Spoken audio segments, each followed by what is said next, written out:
Tinder cop weirdo. A few years ago I was on a dating site where I matched with a police officer. I thought his dog was cute and figured this was my opportunity to finally pet a K9 police dog. I was quickly disinterested after listening to him complain about his recent divorce. I don't recall details, but I remember it was very apparent he was the problematic person in that relationship. I was also really grossed out by how he fetishized me for my big sloppers, tattoos and colorful hair. I was very upfront and told him I wasn't interested and that he was setting off some red flags for me. He begged me to give him a chance, but I said no and blocked his number. A few days later I get a knock on my door at around midnight. My heart dropped into my butt, it startled me so much. I look out my peephole and see a stranger holding food. It's an Uber Eats delivery driver. I tell him through the door I didn't order food, but he said someone else ordered it and he knew my name. I asked who ordered it and he said a name I didn't recognize. I tell him I don't want the food and give him directions to the dumpster to throw the food out, because at this point I have no idea if he is actually from Uber. Later on I'm going through my dating app matches and realize it was the cop's name. I go through my blocked messages and this guy had texted me a lot. The last text, "I hope you liked your dinner." I decide it's best I unblock this man so I can keep an eye on what he is saying in case I need to be worried about my safety or if I'm gonna need to go buy some bear mace to drop a cop. A few weeks later I'm at work, I'm a hairstylist, and I get a call from a number I don't recognize. I answer because I assume it's a new client. The voice on the other line says, "Hey Rachel, I'm at Starbucks across the street, what's your drink order?" I ask, "Who is this? I don't have you in my appointment book," assuming it's a regular and I made a scheduling error. He says his name and again, my heart drops into my butt. How does he know where I work? I ask him how does he know where I live and work, and he explains that he did a reverse image search on photos from my dating profile, found my social media and my Yelp page from my salon, then looked up your address from there. I tell him I'm calling his station and reporting him for stalking. And if he ever comes near me I will consider it a threat and will be ready to physically defend myself. After all, LOL that he still begs me to give him a chance. I hang up, call the police station he works for, very small town, and complain. They won't even let me email screenshots of my creepy texts. I could tell nothing would be done. The lady literally said, "Oh, I'm sorry, he's going through a lot right now." Literally treat it like he's the victim. He mostly left me alone after, but I was so scared living alone for the first time in my life. I have a semi-popular meme page on Instagram with about 8,000 followers. I sifted through and found like 5 of his accounts. I blocked them and moved on. This was several years ago, but all these memories came flooding back when I noticed a familiar profile photo on an account who commented on a post. I must have missed an account of his when blocking. I had posted a photo of me holding 2 big tunas I caught on a fishing trip and he commented, "God, I wish I was one of those fish. I'd love to know what it's like to be held by you." Tinder date that turned weird. I went on a Tinder date some time ago while I was adjusting to a new city I had moved to. I didn't really know anybody there, so I used some online dating apps to see the dating scene around town. I landed one from a girl that seemed just like an artsy hippie type of girl. We had a few exchanges through the Tinder app and then decided to meet up for a drink. I picked her up at her house and she greeted me at the door and gave me a hug. She said the name of a local bar she wanted to go to for us to chat and get to know each other. I told her I would drive and proceeded to my car. The first red flag I noticed was when I walked to my car and opened the door. She had just followed me to the driver's side and was standing behind me staring. I looked at her blankly for about 15 seconds and asked her if she was going to get in. She said, "Sure, I would love to," and went the long way to the passenger side around the back of the car. Since I had just met the girl, I figured she had just maybe smoked some weed or something, as I had kind of got the vibe she was a bit of a stoner. As I was driving to the bar, she talked in a very low voice, almost as if she was trying to whisper. I am not hard of hearing or anything, but I had to ask her to repeat herself several times just so I could make out the full sentences she was saying. When we got to the bar I made sure we got a seat closer to the back away from most people, just so I could have a little quiet in order to hear her. The conversations honestly carried on as normal from this point, and it was actually a fun time for the time being. We talked about different things we were interested in, and she did bring up she did recreationally use weed and a few other tripping substances, like shrooms and such. I am not much of a fan of these, but it at least made me relax in the back of my mind to think maybe she was just high off marijuana, and that rationally explains some of the out there behavior. Granted, I had a few drinks at this point, so I was honestly not thinking straight. I asked her if she wanted to go to my place after drinks, and she agreed. When we got to my place, we had a few more drinks, then she started talking about her jewelry. This is where it gets weird. She told me her jewelry was her big secret and it defined her. When I asked her why it was so important, she said, "I'm actually Anastasia, and I was never killed in Russia. My jewelry is my link to my past." It was hard for me to take that serious at this point with how much I drank, so I kind of challenged that statement using the little bit I knew about history. At this point she freaked out and started yelling at the top of her lungs about how I don't respect ancestors and history. Then she got quit and tiptoed right up to me and grabbed me by the neck. She then brought my face eye to eye with hers while still holding my neck. She says at this point, "I am a shaman and I will curse you. My ancestors have destroyed many people and you do not respect that. You are from oppressive ancestors and they will be punished." Then she put her hand in a whiskey glass and made a cross on my face and kissed my forehead. At this point, I started to sober up a little. I talked her into calming down, telling her I was only joking. Then she slowly started getting back to normal. Then, she started talking about her cat fetish. She tells me she has a list of people who she tames to act as cats. I am not about judging people on their fetishes, so I listen in. She then tells me all the things she does to them and starts acting like a cat in my living room. If she had not yelled at me earlier on, I might have almost been turned on by it. My red flags in my head were tingling like crazy at this point, so I just listened and tried not to set her off. She noticed sage on my kitchen counter and asked me to let her light it and bless the house. Side note, I use sage to make my house smell better occasionally. It's kind of a ritual I like to do, but it's mine and mine own, something I take very personally and like to do myself. I tell her no, she can't light it and that it's my thing to do on my own. Then, she freaks out, telling me I am a horrible human being and screaming all over the place. I tell her I can take her home now, and she runs to the door and goes outside. As I get outside, she is screaming at the top of her lungs that I am a horrible person and I should go die. I tell her she can walk herself home then, and I go back to my place and lock the door. She then starts banging on the door hard in about 10 minutes, saying she left her phone in there. I grab her phone off the kitchen counter and open the door to hand it to her. She tries to barge inside and I block her with my forearm. She then acts like she is about to punch me. I just hold my ground and tell her she is not coming in. She screams she wanted the whiskey bottle we were drinking from. I told her he'll know. Because I paid for the damn thing. I slam the door at that point and lock it. I hear her bang on the door for a minute. I then hear her footsteps going down the stairs. I waited about an hour and then went walking outside to see if she was still hanging around. I didn't see her, nor did I ever see her again after that. I know this is probably not the scariest encounter ever, but for the next few nights I was creeped out, always walking around the area I lived to make sure she wasn't hanging around.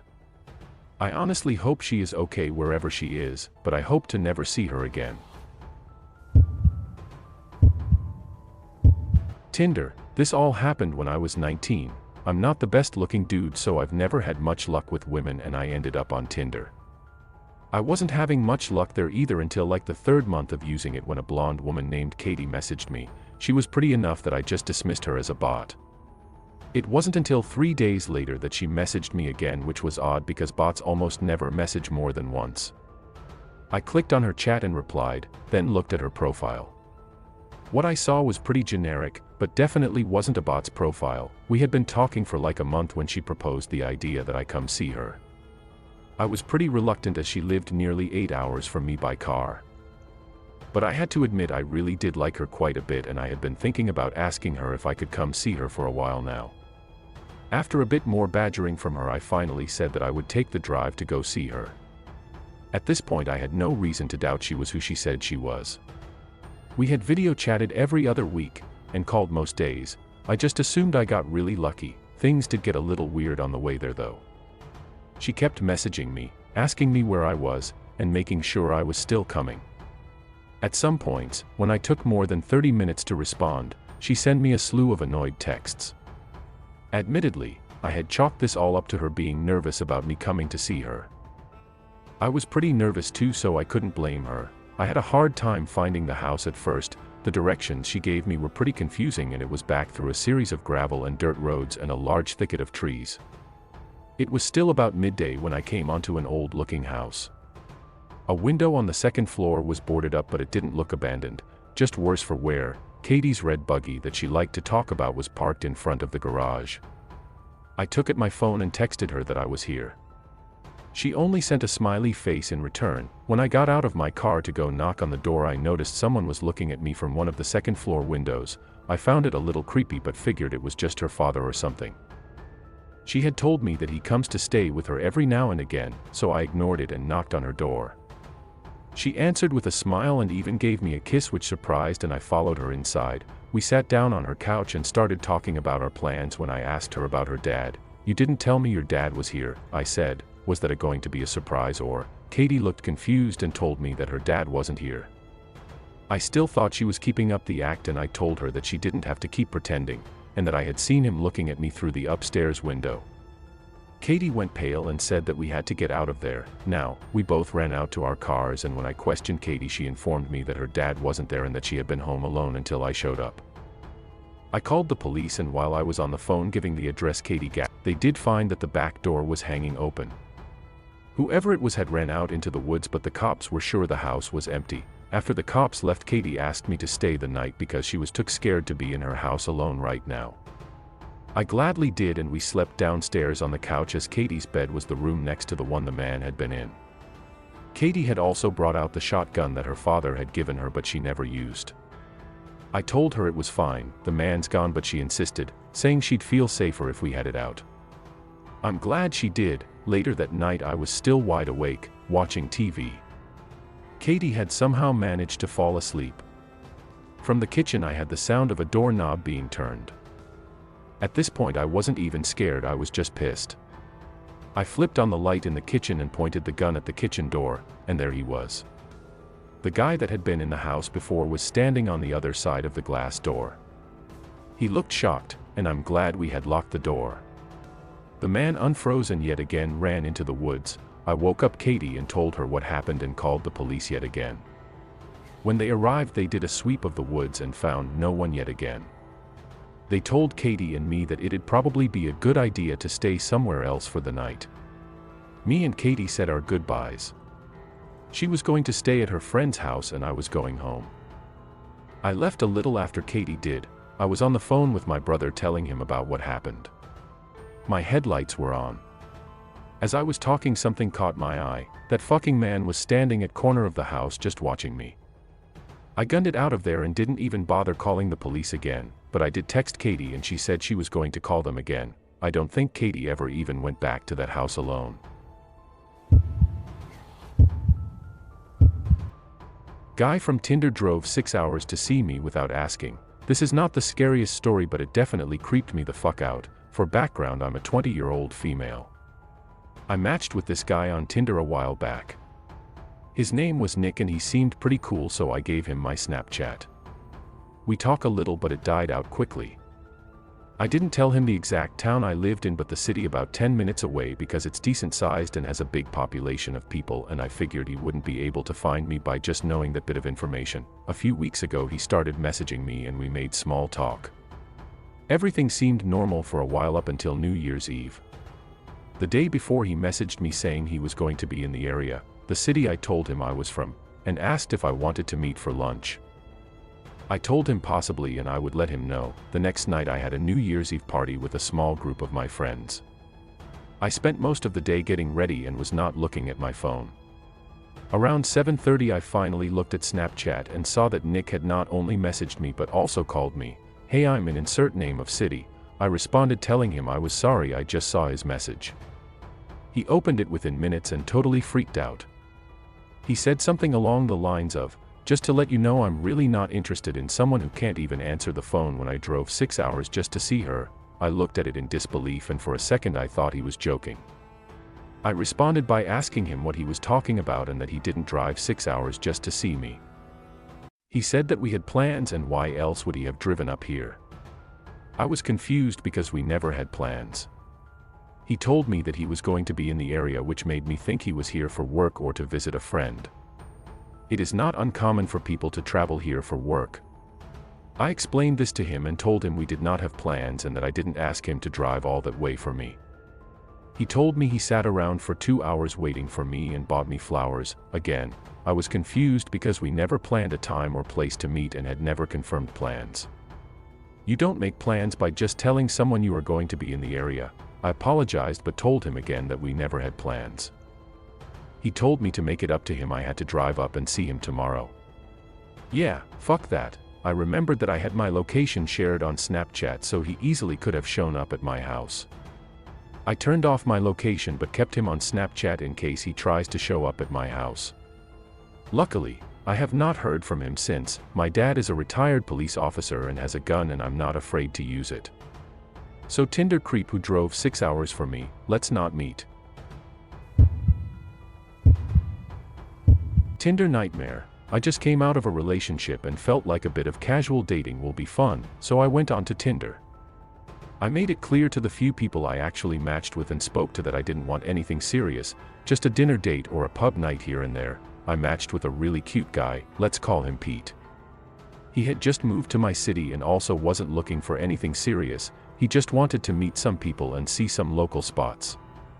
The first night we met up at a well-known tapas bar. I chose this place because I had a few friends that were waitresses and bar staff there, so I felt safe meeting a stranger here. He was on time, we had nice chats. Really cool guy on first impression. We spoke about work, to which he responded that he's a software developer but he's just started his freelancing career. We spoke about where he stays now that he's moved up here, and he said that he's sharing a place with some friends. Rent is quite pricey in this city, so it made sense to me. He asked where I live, and I told him that I'm lucky to have my own one-bedroom apartment in quite a nice and popular part of town, mostly thanks to my parents that helped me save and gave me a portion of the deposit money for my 21st birthday, which I invested and grew until I had enough to put down a decent deposit. He then offered to drop me off at home. But I said no, I'd prefer to Uber home by myself. He asked if this was because I'm gonna go meet someone else after him, and I laughed because I genuinely thought this was a joke. The next time I saw Pete was about 3 days later. He said he knew it was fast but he actually couldn't stop thinking about me and he wanted to see me again. This time we met at a different restaurant, also one I chose because I went to school with the owner and knew all the staff pretty well. The place is a little bit more pricey, and he got super annoyed with me for ordering as much as I did. I couldn't understand why, since I insisted on paying for my own stuff both times we met. That night, same story. Let me drop you off at home, please. Again, I said no. While we're in the middle of this conversation, he gets a call. He stepped away but I could still hear a fair amount. No, I think I'm gonna stay with you again. Yeah, I'm with her. Don't worry about it. Okay, I'll be home soon. So now I think he's chatting to his roommate or maybe his mom, but I don't ask. He comes back to our table. Please, I insist. Bad things happen to women that Uber home this late by themselves. I'd feel better if I dropped you off. Not having the energy to argue, I tell him fine, and I put my address into his GPS. As soon as he got home he messages me and tells me he'll be picking me up in the morning to go for a picnic. I reply that I actually have cleaning to do, but again, he insists that he'll see me at 10 a.m. that next morning. Best believe he's right outside of my apartment. I get into his car, and as he leans over to kiss my cheek I notice that his breath stinks. Obviously I'm a little grossed out. We have our picnic and it's quite nice. He tried to kiss me a few times but I avoided it with everything in me. By about 4 p.m. I tell him that I really want to go home, and the park we went to is about an hour-and-a-half drive from my apartment, so I couldn't really Uber back home because it would cost a fortune. He agrees it's time to go, so we get in his car and we're off. I fell asleep in the car on the drive back. And when I woke up he asked if we should finish the rest of the bubbly we got for mimosas up at my apartment. I said to him I don't want to, and he just snaps. He raised his voice and said something along the lines of, "What are you hiding from me? Just be honest. Why are you so desperate to keep me out of your apartment?" I was so confused I actually just kept quiet. He dropped me off, but I could see his car across from my apartment for about half an hour before he actually left. About 5 minutes after he left, he let me know that he's home safe and he thinks he's starting to fall for me. So naturally I'm freaked out, because I made it clear that I didn't want anything serious, and he said he felt the same. I said to him, if that's the case, I think we should take a break from hanging out with each other. About 5 days later he messages and asks if we can go for dinner again. He found an Indian cuisine place he knows I'll love. I tell him it's cool, he should just send me the address. He tells me that he'll pick me up. So 7 p.m. comes, he tells me he's downstairs, and as I go down to meet him I see he's standing at my gate. I pressed the remote control to open the gate, and he walked inside to meet me. "Show me which one is yours. I'd love to see how you live. Not hi. Not how are you." That's his opening line. So now I'm naturally unsettled. I say to him that I'm starving, could we go for dinner, and I'll show him my place at a later stage. At dinner he gets a call again. This time he didn't step away. "Pete, yeah. I don't know. I can let you know by about 10. He then turns to me, "Am I sleeping by you tonight?" Me, no. I don't know. I have work tomorrow. Pete to me, "Yes, me too." Then back to the caller, "I'll let you know." "Okay caller, no you're not. Can you just get your things, please?" Pete, "And do what with them?" Caller, "Take them to that girl you're seeing." I'm done asking you. Now I'm sitting here in absolute shock and terror. What in the fuck is going on here? Our food arrives, and we barely speak. I say to him, "Why did you ask me if you can sleep over by me? We're not spending time together like that. You know this." He then spins this story about how he just wants to hang out and again see how I live. I then say to him, very frankly, that I don't like having strangers in my apartment. He gets very touched, and the bill arrives.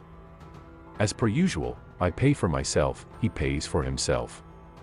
I say to him I'll get an Uber home, and he says, "What's the use? I already know where you live. Let me drop you off."